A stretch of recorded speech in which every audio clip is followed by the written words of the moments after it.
is a lovely good morning and welcome to Tea in EU. I'm your host. My name is Dennis looking on this Wednesday edition of the program. Remember that we are on every Wednesdays and of course Fridays live on this very station.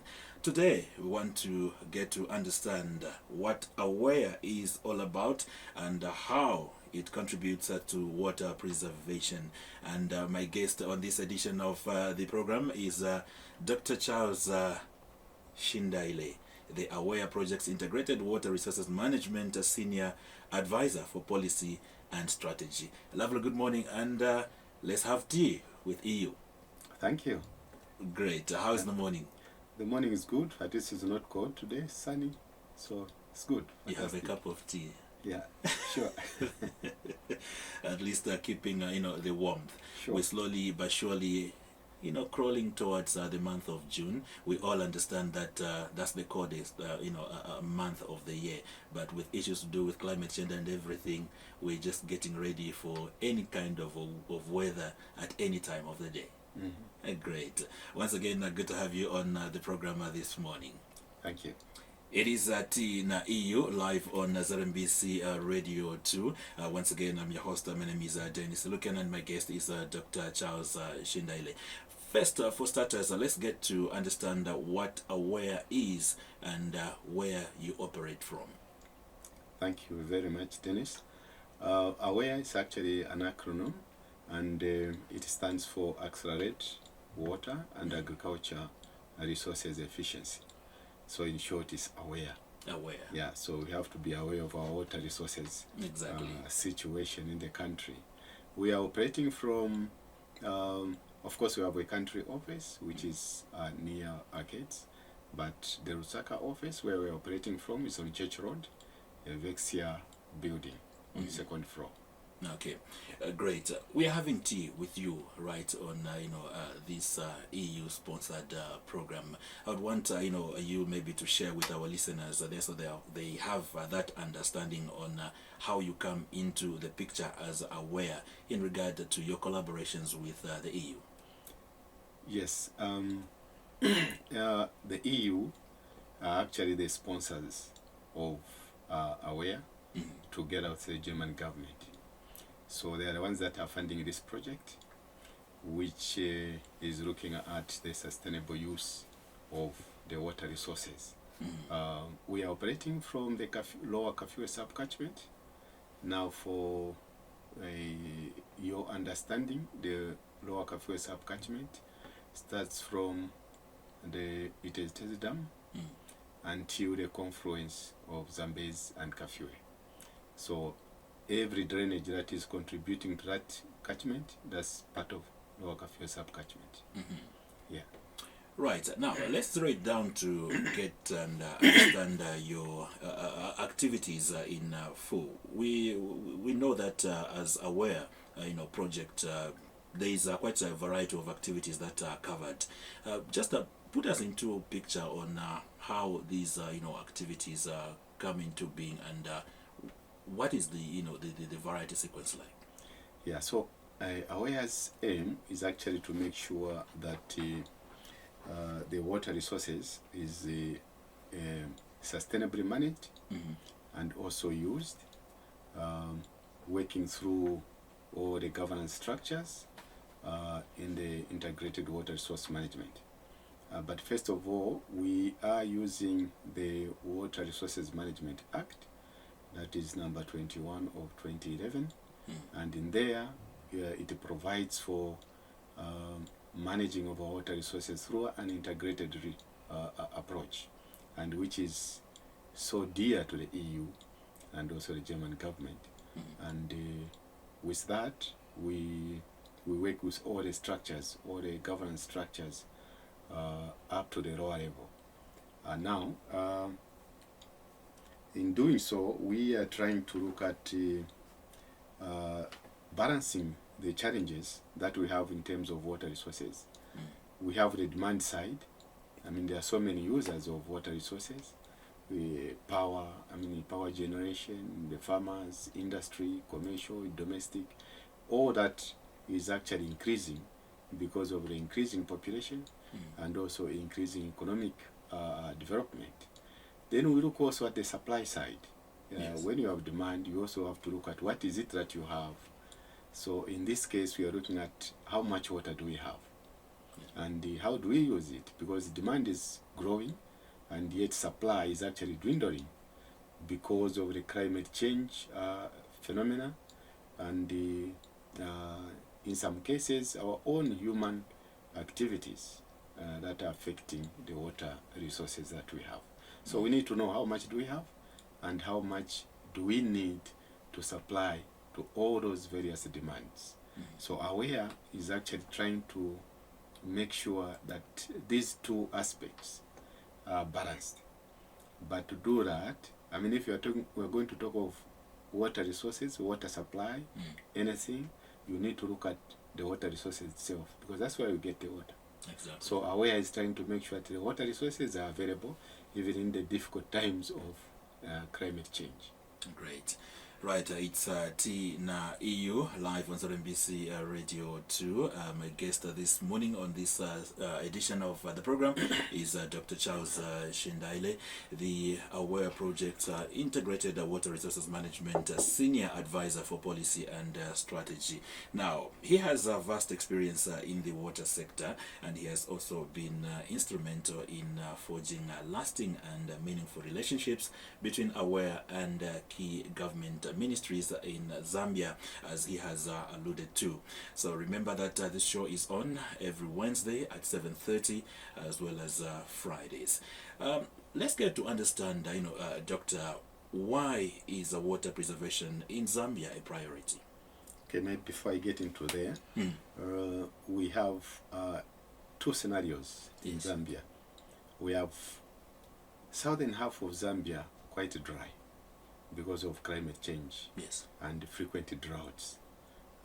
The other half of Zambia, the northern side, we have plenty of water, and many times you have floods in such areas. In the other side, southern side, you have a lot of droughts, stress, and of course sometimes because of climate change we have seen a flood. Sometimes is so much drought, leaving no water actually for use, and because of that, water becomes a priority, because without water there's no meaningful development that you can do. Just think of it, without water, I'm sure we're not going to be here because we would have not bathed. Not at all. We're not going to have this tea that we are having here. Yes. So any economic development, any development that you think about, you need water. So because of that, water becomes a priority for the country, I'm sure for the world also. Other people say the next world war will be around water. Around water, yeah. So that's why we need water, and because of that, we work with government, and through our partners, government partners, the Ministry of Water Resources Development, Ministry of Water Development and Sanitation. We have Ministry of Agriculture. They are the users, most users of water. We have now the Ministry of Green Economy and Environment. Why is it important, the environment? Is because if we destroy the environment, then we don't have the water. Yeah, when we keep the environment good, then you have the water that you need. So that's why the Ministry of Green Economy and Environment is very important. We also work with the Water Resources Management Authority, WAMA. Yes. Yeah, because they are the custodians, or they have the mandate to actually manage the water resources that we have.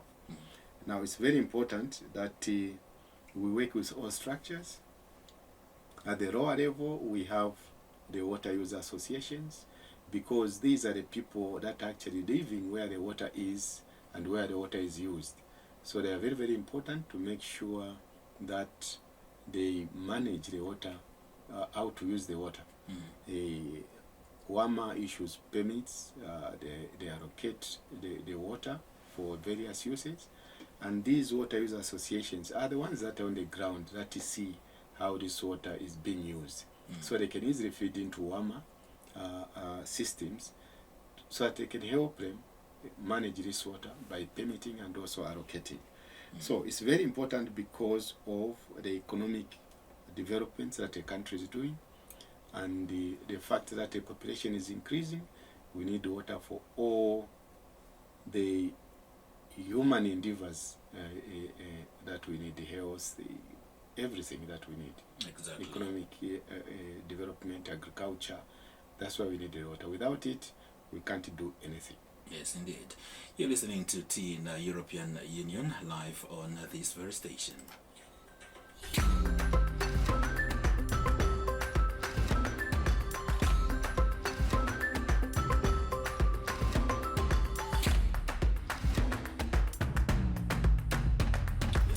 It is Wednesday morning, and it's Tea in European Union live on ZNBC Radio 2, and we're looking at aware and how they do contribute to water preservation. My guest, Dr. Charles Shindaile, right on this program. He is a senior advisor for policy and strategy. That's Aware Integrated Water Resources Management. Now, we know very well that water harvesting, if we go a few years back, was not being talked about, here in Zambia, and a lot of people did not understand how maybe to harvest water and everything to do with that. But as aware, you work on that. So would what maybe to just for you to share with our farmers or the general public, out there, on how they can, get into water harvesting. Yes, thank you very much, Dennis.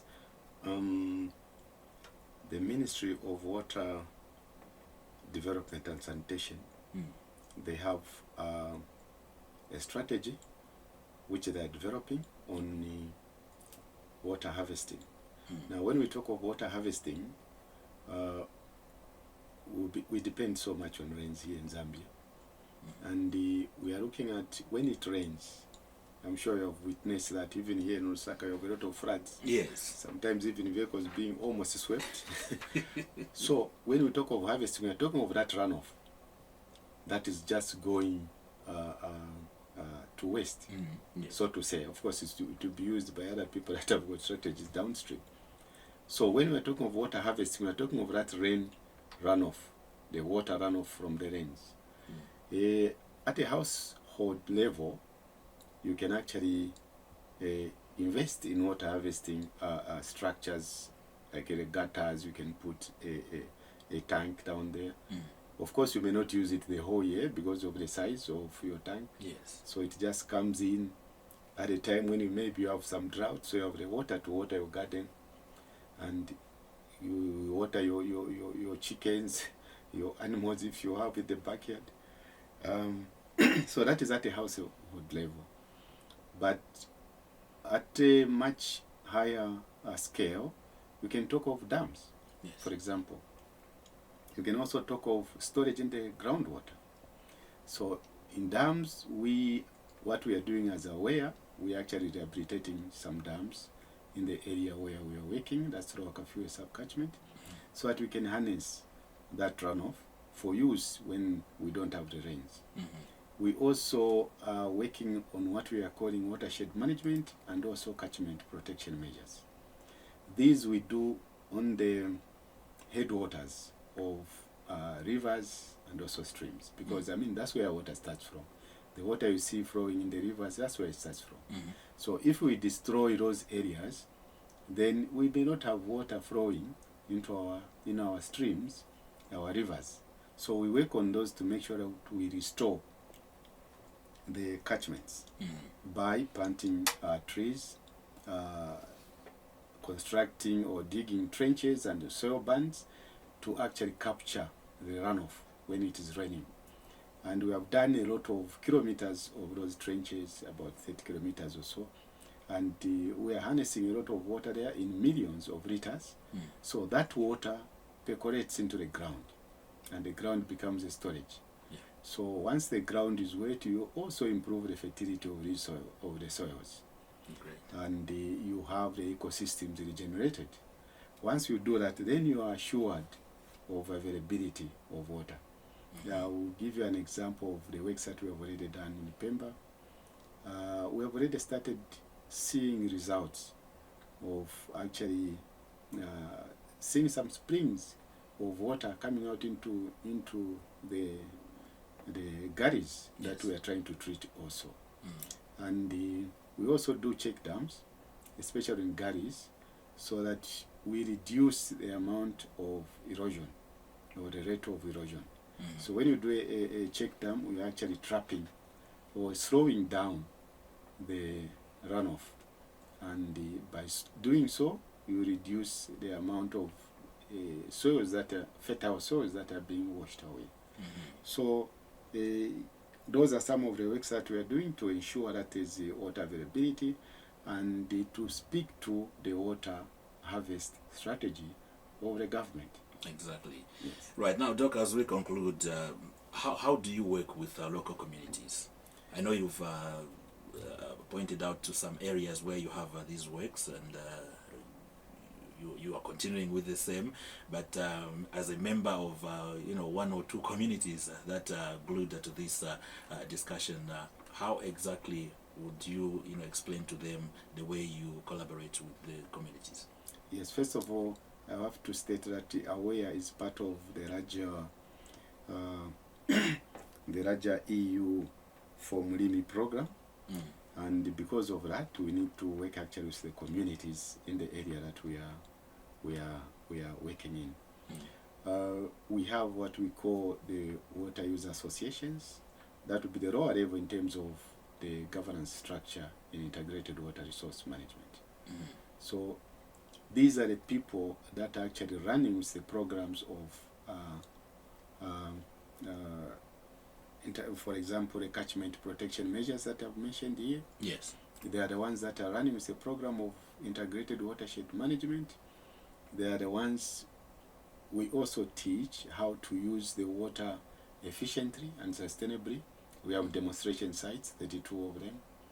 And in there we have actually installed, for example, technologies that encourage sustainable use of water. So we teach them, and we also connect them, because you need investment to do that. We also connect them to financial institutions that actually can help them, and we teach them financial management so that they can invest and also use the water efficiently. Once they have done that, they will be contributing to the larger country strategy of making sure that we have got the water. Yeah. So the water use associations are the ones that are doing the job on the ground. Of course, we also work with district government line ministries. They have the knowledge, so they work with the water use associations on the ground. Right. Doc, thank you very much for making time to come and have tea with us on this station. Thank you so much. Great. There you have it. We've been looking at what AWARE is all about and how it does contribute to water preservation. And my guest has been Dr. Charles Shindaile, the AWARE Project's Integrated Water Resources Management Senior Advisor for Policy and Strategy. Let's have tea again this coming week.